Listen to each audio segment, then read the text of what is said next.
From the historic desk, the Tsar's terrible trees.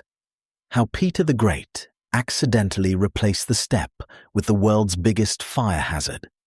So, Tsar Peter the Great. 6'8" of raw, dick-swinging ambition in a country that still thought potatoes were Satan's testicles. He wanted a navy. He wanted it yesterday. Problem was, Russia's best wood was all inconveniently located 1,000 miles from the nearest puddle, and the good steppe land, the Chernozem, the black earth that fed the whole goddamn empire, was famously, infuriatingly, tree-free. Peter, not a man known for his patience, saw this majestic, fertile grassland and apparently thought, "You know what this needs? Splinters." His solution, like all of Peter's solutions, was to grab the nearest smart person by the ear and yell at them until something happened. In this case, the unfortunate ear belonged to one Arkady Volkov, a botanist who'd been quietly cataloguing mosses and enjoying a life free of imperial screaming fits.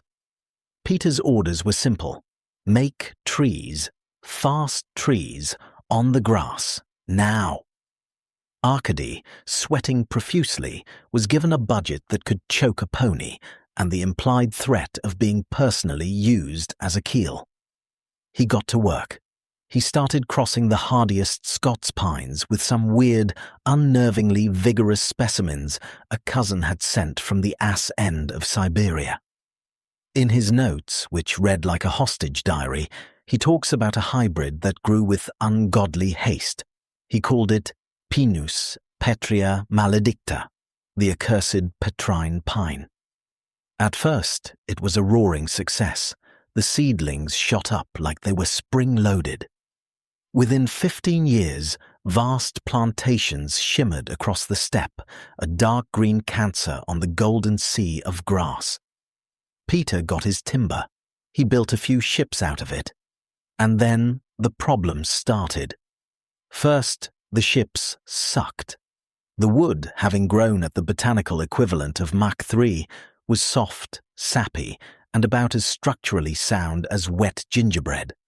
One frigate, the Pride of Voronezh, famously cracked in half during its own launching ceremony, an event later blamed on Swedish ghosts, and not, building a warship out of what was essentially a giant green sponge. But the real horror was back on the steppe. The accursed pine was a biological menace. Its needles were so acidic they sterilized the legendary black earth beneath, killing every native plant. It drank water like a sailor on shore leave, drying up streams and wells. And it spread. Oh God, did it spread. The pine cones were practically explosive, firing seeds for hundreds of yards in every direction. By the time of Catherine the Great, a vast, unnatural forest of shitty pine trees, impenetrable, useless for farming, and flammable as a celluloid factory, stretched from Ukraine to the Don River.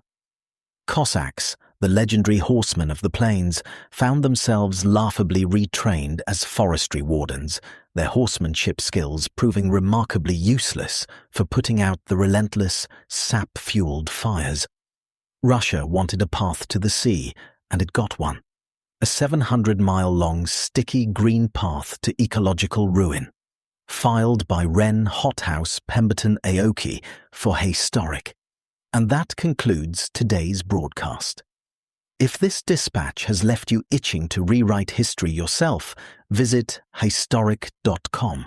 The editors are standing by, the ink is still wet, and the phonograph horn has been known to favor a newcomer.